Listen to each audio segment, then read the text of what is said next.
नमस्कार, बहुत स्वागत है हमारे इस चैनल पे एक और नए वीडियो में। एक नए कैंडिडेट के साथ हम जुड़े हैं आपके पास। यूपी पीसीएस का इंटरव्यू चल रहा है, हमारे साथ मैम जुड़ी हैं, अभी इंटरव्यू देके बाहर निकल के आ रही हैं। सबसे पहले मैम आपका नाम और आपका एजुकेशनल बैकग्राउंड जानना चाहेंगे हम। मेरा नाम गरिमा है और मैंने सिविल इंजीनियरिंग किया है। सिविल इंजीनियरिंग की है मैम, उसके बाद यहाँ पे पीसीएस। मैम आपका चौथा इंटरव्यू है? ये मेरा फर्स्ट इंटरव्यू है। कौन सा अटेम्प्ट है मैम? ये मेरा 5th अटेम्प्ट है। 5th अटेम्प्ट है, फर्स्ट इंटरव्यू है मैम।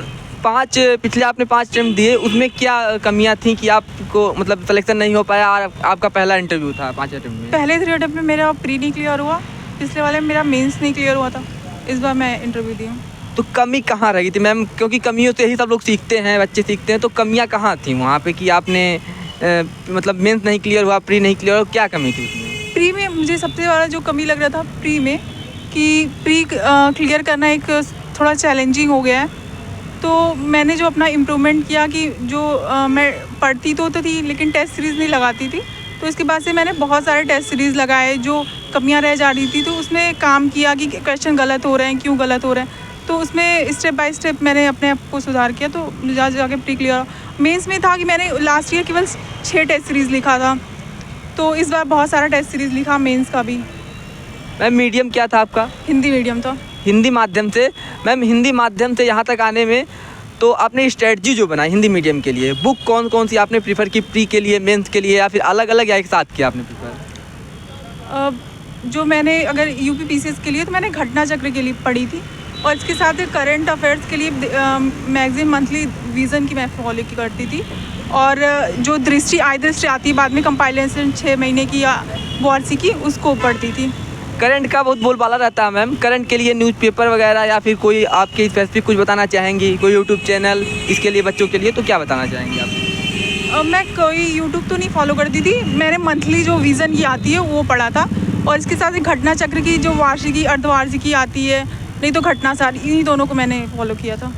अच्छा मैम, कुछ नए बच्चे अगर हमारे साथ जुड़ रहे हैं और तैयारी करना शुरू करना चाहते हैं, तो कब से उनको तैयारी शुरू कर देना चाहिए? जैसे कोई ग्रेजुएशन के बच्चे हैं, BA BSc BCom वाले, तो उनको कब से शुरू करना चाहिए? ग्रेजुएशन अपना कर लेना चाहिए उसके बाद, या उसी के साथ कुछ अपना एक्टिविटी शुरू कर सकते हैं? ये उन पर डिपेंड करता है कि अब वो ग्रेजुएशन के साथ एफोर्ड कर सकते हैं तो करें, लेकिन एक बार अच्छे से ग्रेजुएशन करने के बाद ही तैयारी स्टार्ट करें, क्योंकि बहुत जल्दी तैयारी स्टार्ट करने के बाद फिर एक होता है, अगर क्लियर नहीं होता है तो बहुत ज़्यादा डिमोटिवेट हो जाते हैं लोग। मैम प्रीलिम्स के लिए अगर बच्चे शुरू कर रहे हैं तो क्या पढ़ें, कहाँ से शुरू कर दें वो लोग की सक्सेस मिलने में, उनको सफलता मिलने में आसानी रहे? सबसे पहले NCERT पढ़ें, क्योंकि उससे प्री और मेंस दोनों चीज़ें आपका कॉन्सेप्ट क्लियर होता है। और इसके बाद से जो प्री के लिए है घटना चक्र की पढ़ें अच्छी से बुक, और मेंस के लिए अधिक से अधिक आंसर राइटिंग और करंट ओरिएंटेड होना चाहिए।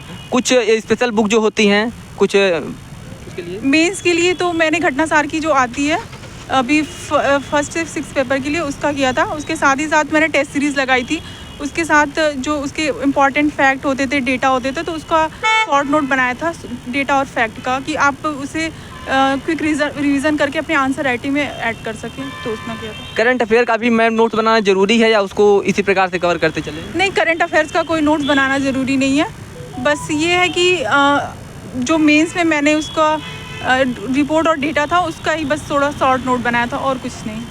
मैम अभी भी आप इंटरव्यू दे के आ रही हैं, तो इंटरव्यू में अंदर किस प्रकार के क्वेश्चन थे आज के दिन? आज के दिन मेरे सिविल इंजीनियरिंग से ज़्यादा क्वेश्चन थे कि आप ये बिल्डिंग डिज़ाइन, आर्किटेक्चर, ये सब पे ज़्यादा क्वेश्चन थे।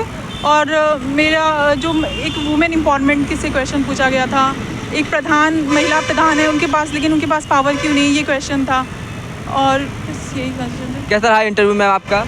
ठीक था बस। कितने देर तक चला है मैम इंटरव्यू? 20 मिनट लगभग। 20 मिनट, एक अच्छा इंटरव्यू माना जाता है 20 मिनट के लिए। तो मैम क्या उम्मीद लग रही है आपको? ये तो बोर्ड डिसाइड करेगा। नहीं, हमारी शुभकामनाएं आपके साथ है, आपका इंटरव्यू बढ़िया होगा। मैम एक क्वेश्चन हम पूछना चाहेंगे, जैसे जो तैयारी कर रहे हैं अभी प्रेजेंट टाइम में, तैयारी करते समय उनको डिमोटिवेशन होता है, क्योंकि आपने भी 5 अटेम्प्ट दिए हैं, तो 5 अटेम्प्ट के दौरान आपने फिर स्टार्ट कैसे किया? मोटिवेशन कहाँ से होता है, कैसे होता है, उसके लिए अगर बताना चाहेंगी तो? सेल्फ मोटिवेशन, अगर आपको ये लगे कि हाँ ये मैं कर सकते हूँ, अगर सेल्फ मोटिवेशन है तो भी आप कर सकते हैं। सेल्फ मोटिवेशन बहुत ज़रूरी है। इसके अलावा आप मैम घर पर कहाँ से रहते हैं आप? आजमगढ़। आजमगढ़ से हैं आप मैम, घर पे ही रहती हैं या बाहर? अभी तो मैं 1 साल से दिल्ली रह रही हूँ, इसके पहले मैं घर पे ही रह के तैयारी करी थी। घर पे आप तैयारी करती थी, और मैम कोचिंग आपने ज्वाइन की थी कोई? ऑनलाइन दृष्टि। ऑनलाइन दृष्टि के?